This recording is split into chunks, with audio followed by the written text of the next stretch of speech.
요한복음 5장 1절로 18절의 말씀, 저와 여러분이 한 절씩 교독하도록 하겠습니다.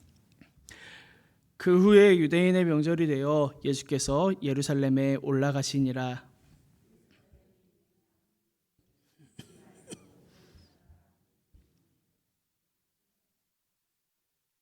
그 안에는 많은 병자, 맹인, 다리 저는 사람, 혈기 마른 사람들이 누워 불의 움직임을 기다리니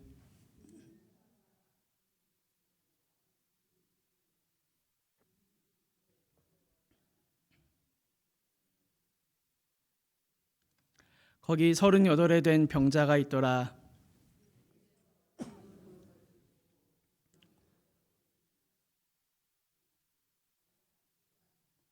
병자가 대답하되 주여 불이 움직일 때에 나를 못에 넣어주는 사람이 없어 내가 가는 동안에 다른 사람이 먼저 내려가나이다.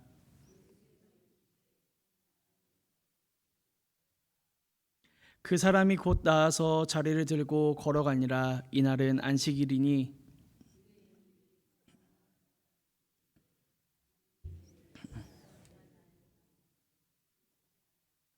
대답하되 나를 낫게 한 그가 자리를 들고 걸어가라 하더라 하니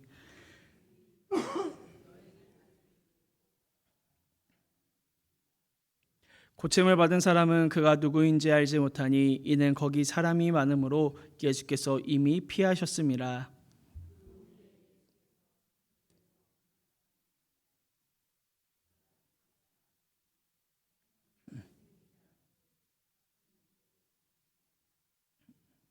그 사람이 유대인들에게 가서 자기를 고친 이는 예수라 하니라.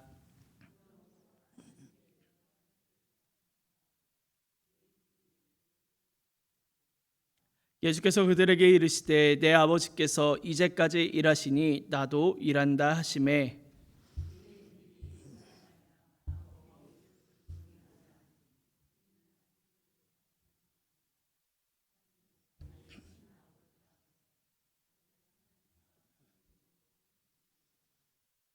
아멘. 오늘 본문은 예루살렘의 베데스다 연못에서 38년 된 병자가 예수님을 만나 치유받은 이야기입니다. 오늘 본문을 잘 이해하기 위해서는 먼저 베데스다 연못에 대해 잘 살펴볼 필요가 있습니다. 예루살렘에는 양문 근처에 베데스다 연못이 있었고 이 연못에 천사가 내려와 물을 휘저어 그 물이 동할 때 첫 번째로 들어간 사람은 어떤 병을 가지고 있어도 치유받았습니다. 오늘 본문에 나오는 38년 된 병자도 베데스다 연못에 대한 소식을 듣고 물이 동할 때 가장 먼저 들어가 나의 병을 고쳐야겠다라는 희망을 가지고 오랜 시간 그 기회를 기다리고 있었습니다. 이 베데스다라고 하는 곳은 꺼져가는 소망을 갖고 있는 사람들이 모여 있는 곳이었습니다. 다른 곳에서는 치유받지 못한 질병을 가진 사람들이 마지막으로 선택하는 곳이 바로 베데스다 연못이었습니다. 건강했을 때 그런 이야기를 듣는다면 그냥 대수롭지 않게 여길 것입니다. 그러나 병에 걸리게 되고 어떠한 노력과 시도를 해도 고칠 수 없게 되었을 때 베데스다는 환자와 가족들이 선택할 수 있는 마지막 선택 혹은 유일한 선택이 되었습니다. 베데스다는 치유받지 못한 병자들이 마지막 희망을 품고 모여드는 곳이었습니다. 하지만 현실은 처절한 경쟁과 절망이 가득한 곳이었습니다. 병자들과 가족들은 하루 종일 물만 바라보며 물이 움직이는 순간 가장 먼저 뛰어들기 위해 치열한 몸싸움을 벌였습니다. 희망을 품고 뛰어들었다가도 허탕을 치며 또다시 같은 일을 반복하는 일상이 이어졌습니다. 이 베데스다는 자비의 집이라는 뜻을 가졌지만 실제로는 자비와는 거리가 먼 곳이었습니다. 서로를 동정할 수 있는 순간도 있었지만 물이 움직이는 그 순간 모든 이들은 경쟁자가 되어야 합니다. 단 1초라도 늦으면 또다시 치유의 기회를 놓치게 되는 치열한 경쟁 속에서 사람들은 점점 더 메말라갔고 결국 소망을 가장한 절망 속에서 서서히 죽어가게 되는 것입니다. 그러나 바로 그 절망과 기다림의 자리로 예수님께서 찾아오셨습니다. 예수님은 이 병자가 끝없는 경쟁과 좌절 속에 있지 않도록 새로운 길을 열어주십니다.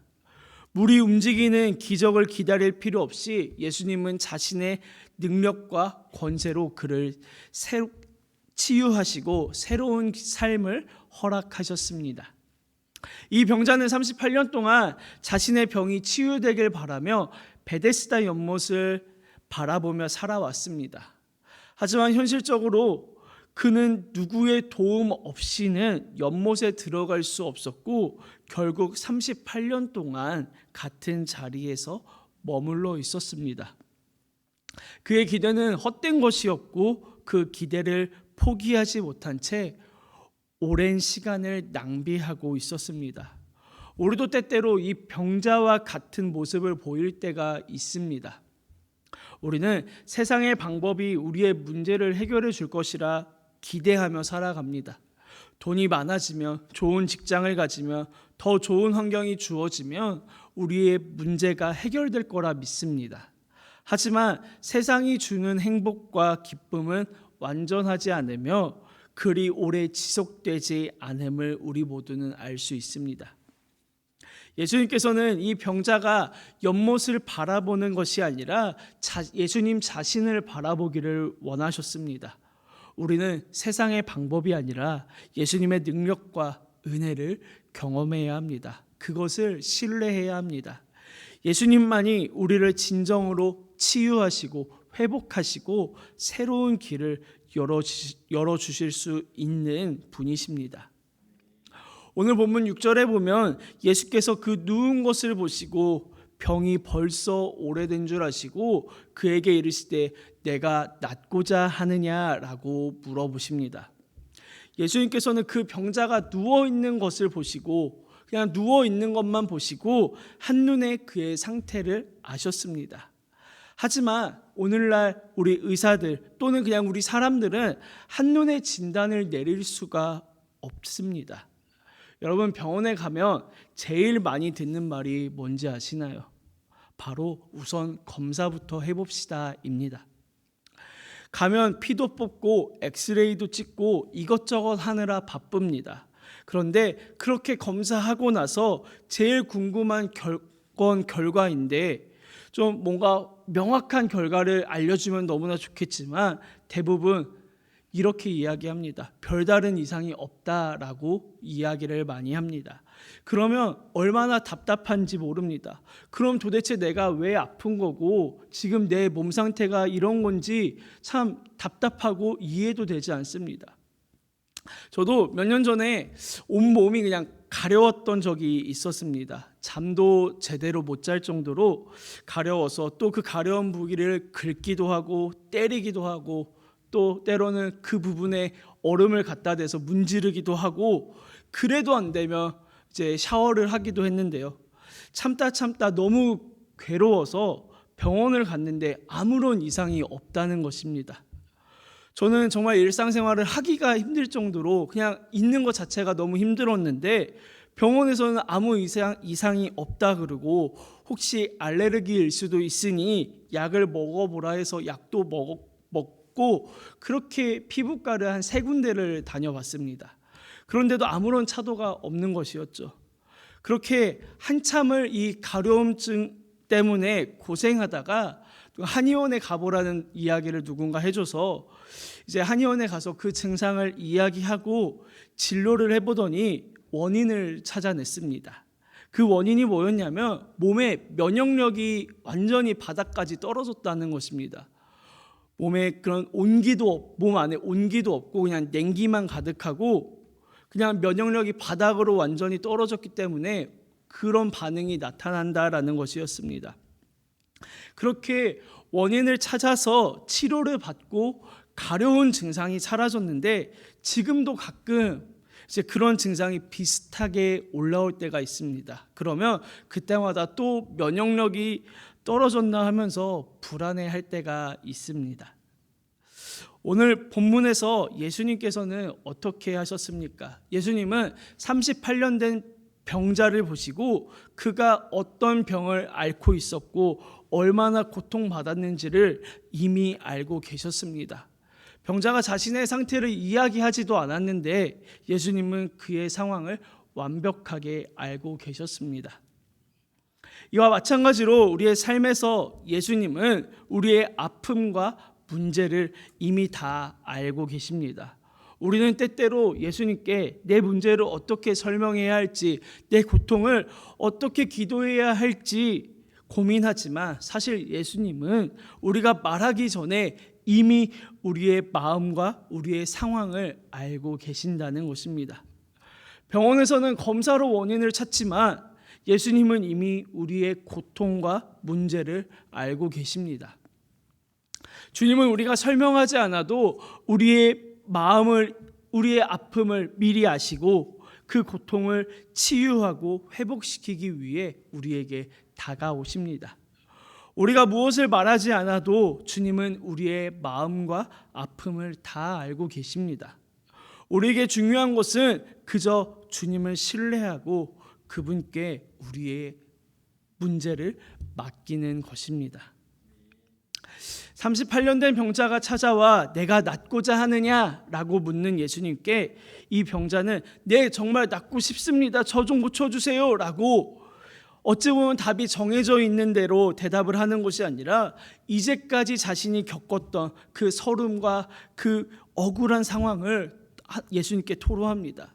약간의 감정을 섞어서 읽어보면 아이고 선생님, 물이 움직일 때 제가 거기까지 갈 수가 없어요. 그래서 나를 저 못에 넣어줄 사람이 있어야 되는데 그런 사람도 없고, 그러니 다른 사람이 늘 먼저 갑니다. 내가 뭐 낫고 싶지 않은 줄 아십니까? 나를 넣어줄 사람이 없으니까 내가 이 모양 이 꼴로 지금 38년째 살고 있는 것입니다. 병자는 예수님의 질문에 대해 아무도 나를 넣어주지 않아서, 나를 도와주지 않아서 물에 들어갈 때 넣어줄 사람이 없다라고 대답합니다.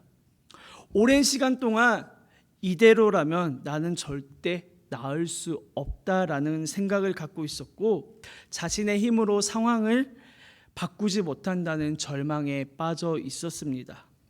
그의 푸념을 다 들으신 예수님께서는 단호하게 명령하십니다. 일어나 내 자리를 들고 걸어가라. 그러자 놀랍게도 그 순간 그는 곧바로 나와서 자리를 들고 걸어가기 시작했습니다.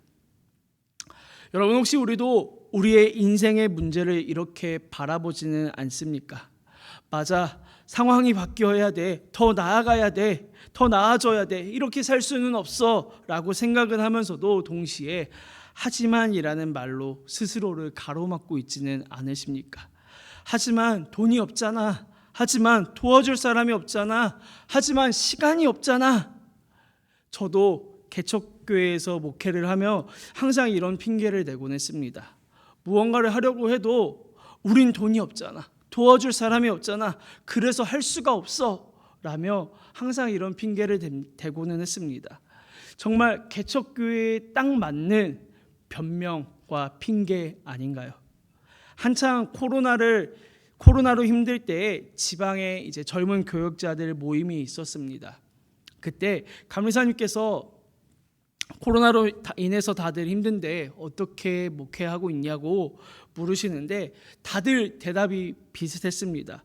코로나 때문에 여러 가지로 힘이 듭니다. 전도도 쉽지 않고 또 방역 때문에 많이 힘듭니다.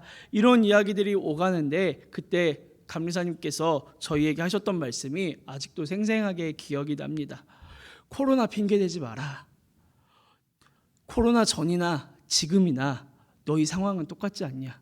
여전히 코로나 전이든 지금이든 성도 없는 것도 마찬가지고 개척교회 힘든 거 여전히 마찬가지다.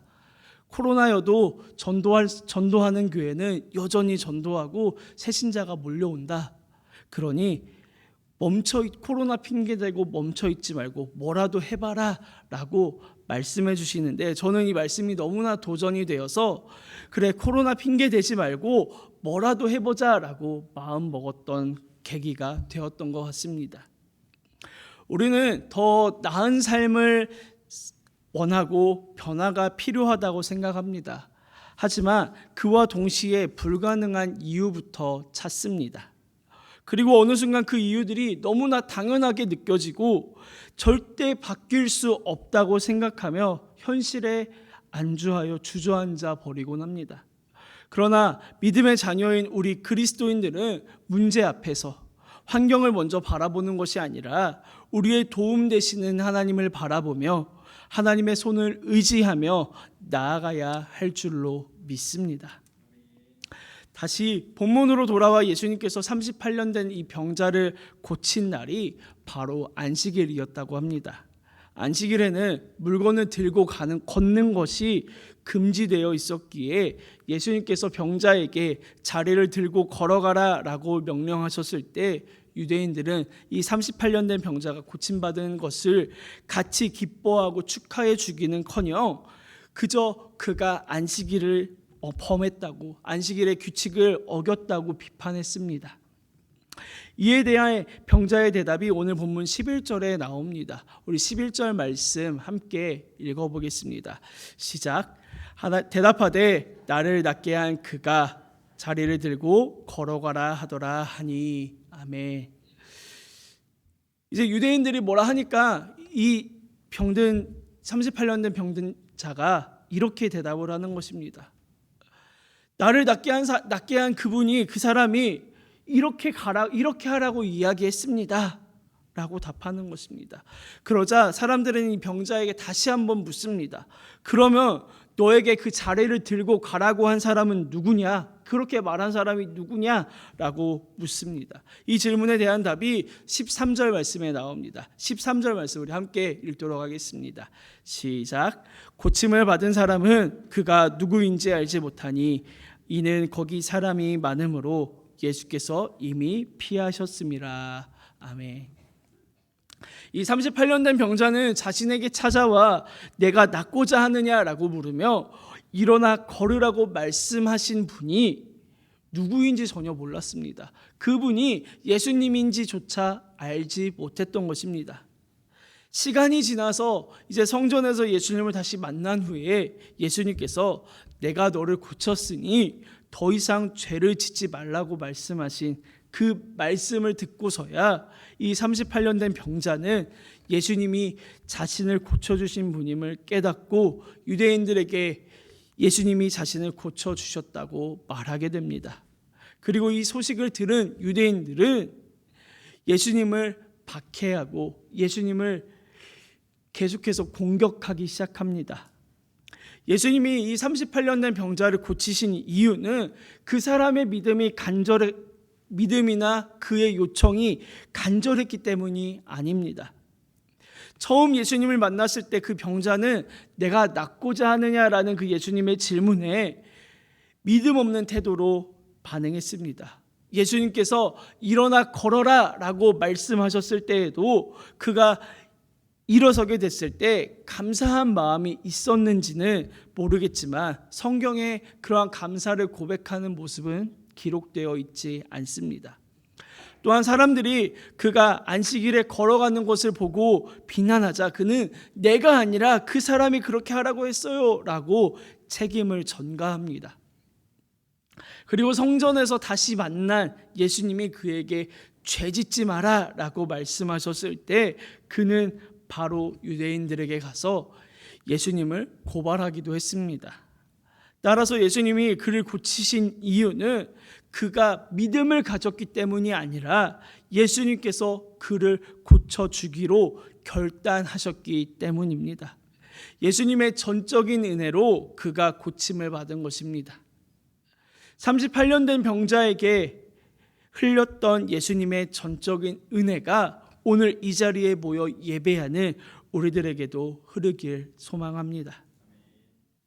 병이 나을 거라는 기대와 희망조차 점점 희미해져 가는 38년 된 병자를 찾아오셔서 그에게 전적인 사랑과 은혜로 치유의 은혜를 베푸신 예수님의 놀라운 은혜가 오늘 문제투성이인 우리의 삶에 찾아오셔서 예수님의 전적인 사랑과 은혜로 내 삶의 문제가 해결되어지는 놀라운 축복이 우리에게 임하기를 간절히 소망합니다.